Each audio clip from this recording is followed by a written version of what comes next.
Sur EBC, c'est moi, Zalal Amourkana, avec le journal.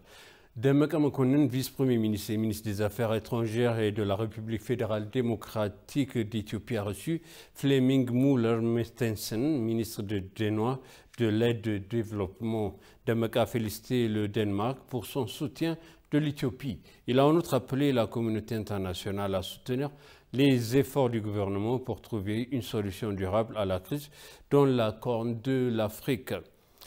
L'accord de cessez-le-feu conclu par le gouvernement et les efforts déployés par l'ancien président nigérien Olusegun Obasanjo ont pris fin. Il s'est engagé à soutenir les efforts du gouvernement pour trouver une solution durable au problème de l'Éthiopie. Demeka a déclaré que le gouvernement est toujours attaché à la paix, mais que le TPLF recrute toujours des enfants et des personnes âgées. Il a indiqué que le groupe se préparait toujours à une autre catastrophe et que la communauté internationale devrait faire pression sur lui.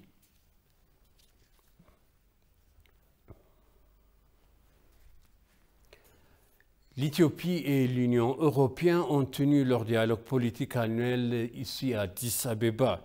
Les deux parties ont débattu des questions d'intérêt commun, notamment les mesures humanitaires et de responsabilité prises concernant les conflits dans le nord de l'Éthiopie et les relations Union européenne-Éthiopie.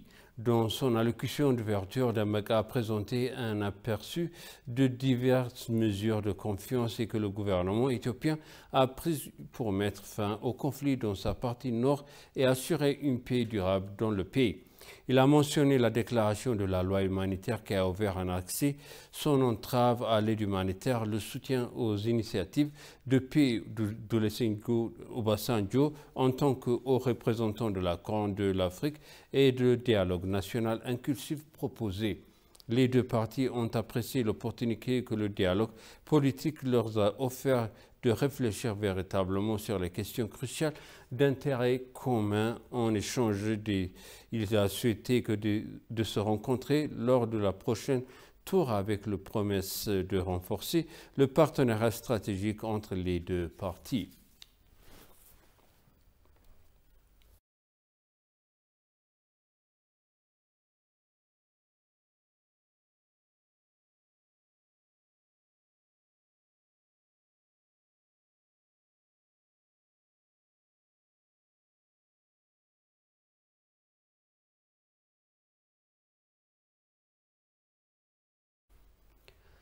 Des membres de la diaspora éthiopienne ont déclaré que les fractures Internet de HR 66600 et S 3199 ne reflètent pas la réalité éthiopienne sur le terrain. S'adressant à ETV, le président du comité américano-éthiopien des affaires publiques, Mesfin Taganu, a qualifié le rapport conjoint d'Amnesty International et de Human Rights Watch décevant et de parti pris.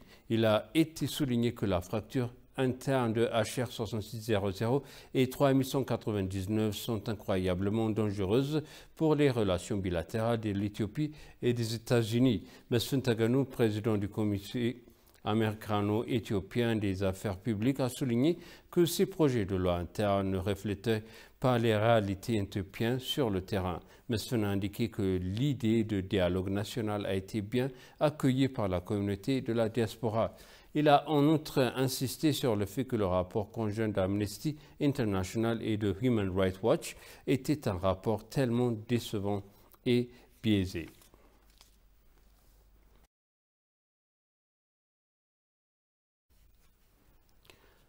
Le ministère de l'Eau et de l'Énergie a déclaré que la coopération avec les pays voisins dans la production d'hydroélectricité est vitale pour assurer un bénéfice mutuel.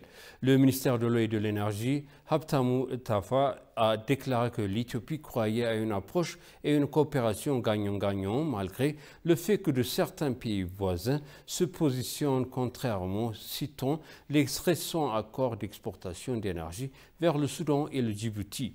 Cette remarque est intervenue lors du forum des affaires de communication hydroélectrique organisé par le ministère, tenant compte des documents sur les potentiels hydrique inexploitée de l'Éthiopie, le ministère de l'Eau et de l'Énergie a déclaré que la coopération avec le pays voisin dans la production d'hydroélectricité est vitale pour assurer un bénéfice mutuel.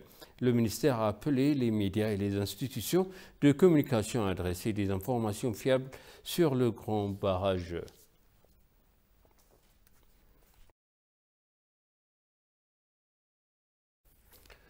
L'ambassadeur d'Éthiopie aux États-Unis, Selashi Bekala, a appelé les Éthiopiens vivant en Amérique du Nord à poursuivre leur contribution au développement de leur pays. Le nouveau ambassadeur Selashi Bekala a eu un entretien avec les Éthiopiens et des personnes d'origine éthiopienne à l'ambassade d'Éthiopie. Voici le reportage de Samret Godadao. L'ambassade d'Éthiopie à Washington DC a organisé un programme d'introduction sur les Éthiopiens et les origines éthiopiennes à Washington DC. Le nouvel ambassadeur Selashi Bekele a exprimé l'importance de l'engagement collectif de la diaspora pour surmonter les défis auxquels l'Éthiopie a été confrontée ces dernières années. Selashi a en outre appelé la diaspora à poursuivre sa contribution au développement de son pays.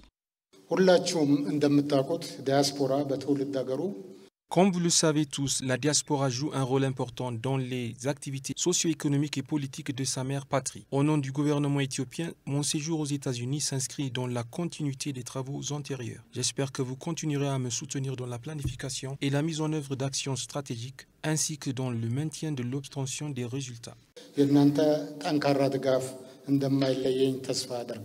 L'ambassadeur Selashi Bekele a noté que les récents développements en Éthiopie mis en évidence de nombreuses réalisations du gouvernement et que les défis d'origine humaine et naturelle restent les défis de l'Éthiopie.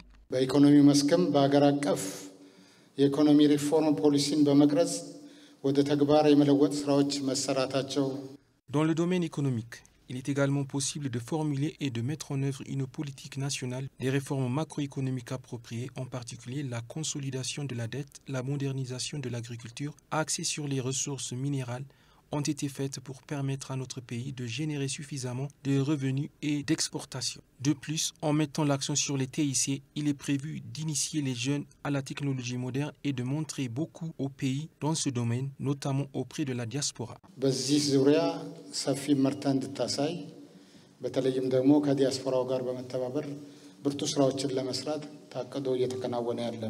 Les participants pour leur part ont exprimé leur volonté de travailler avec le gouvernement et ont appelé le gouvernement à jouer son rôle dans le maintien de l'état de droit.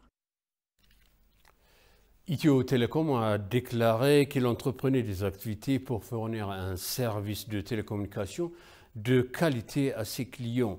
Dans le cadre de cette initiative, la société a signé des accords exclusifs avec 7 sociétés nationales pour fournir un service de télécommunication de haute qualité. Voici le reportage. Ethio Telecom est le pionnier des services de télécommunication fournissant ses services massifs à plus de 64 millions de clients à travers le pays. Elle souhaite aujourd'hui élargir et moderniser son service aux entreprises privées participantes.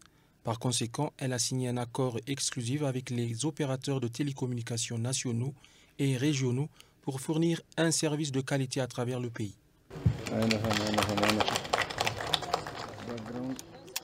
ዛሬ ላይ የኤክስክሉሲቭ አግሪመንት ከኛ ጋር እየፈጸሙ ያሉት ሰባቱ ደግሞ ሀገራዊ የምንላቸው ወይም በመላው ሀገር Aujourd'hui, nous avons signé un accord exclusif avec respectivement 7 opérateurs de télécommunications nationaux et 13 régionaux. Nous avons également 48 distributeurs sélectifs.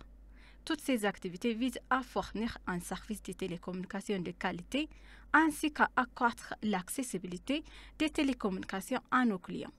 Nous pensons également que cet accord exclusif créera des opportunités d'emploi. Les informations obtenues auprès d'Ethio Telecom montrent que la société exploite 97% de l'ensemble des installations d'infrastructures de télécommunications à travers le pays. Les fournisseurs de services Internet virtuels, les partenaires commerciaux de services à valeur ajoutée et d'autres fournisseurs de technologies de télécommunications font également partie de cet accord.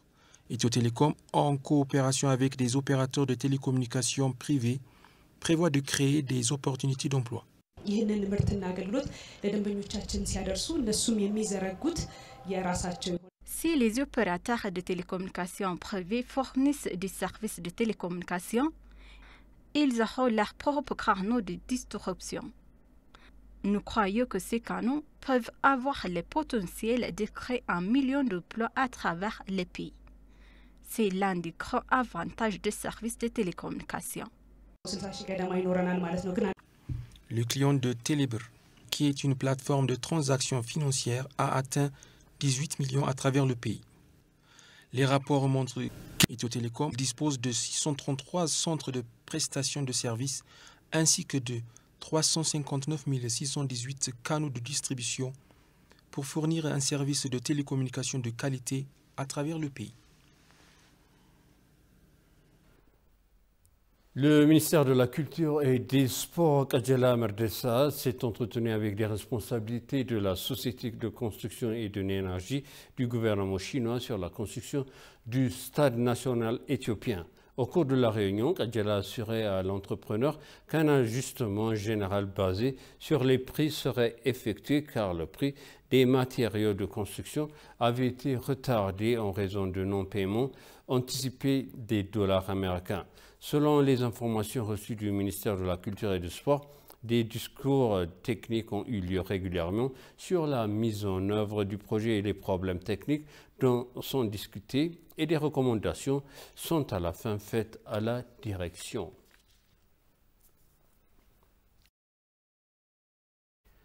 Et pour conclure, le journal L'Éthiopie et le Soudan du Sud ont signé un protocole d'accord pour l'intégration conjointe des infrastructures électriques représentées par les ministères de l'énergie hydraulique, le ministère d'État du ministère éthiopien de l'eau et le vice-ministère du ministre sud-soudanais de l'électricité et des barrages Tom Remis ont signé un accord au nom de leurs pays respectifs.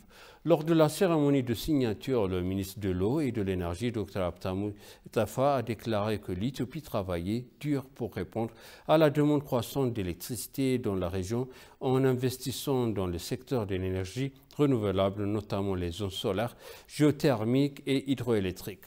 La construction de l'infrastructure électrique doit être réalisée en 2 phases. Le premier avec 357 km couvrant les zones ayant de la sous-station de Gambela à la ville de Malakal au Soudan du Sud, tandis que le second s'étend dans la sous-station de Dessat et puis à Medina Djouba au Soudan du Sud avec une longueur de 700 km. L'Éthiopie gagne chaque année environ 50 millions de dollars américains grâce à l'exportation d'électricité vers ses voisins dont le Soudan et le Djibouti, a-t-il ajouté que les efforts s'intensifient pour gagner 400 millions de dollars américains au cours des 10 prochaines années.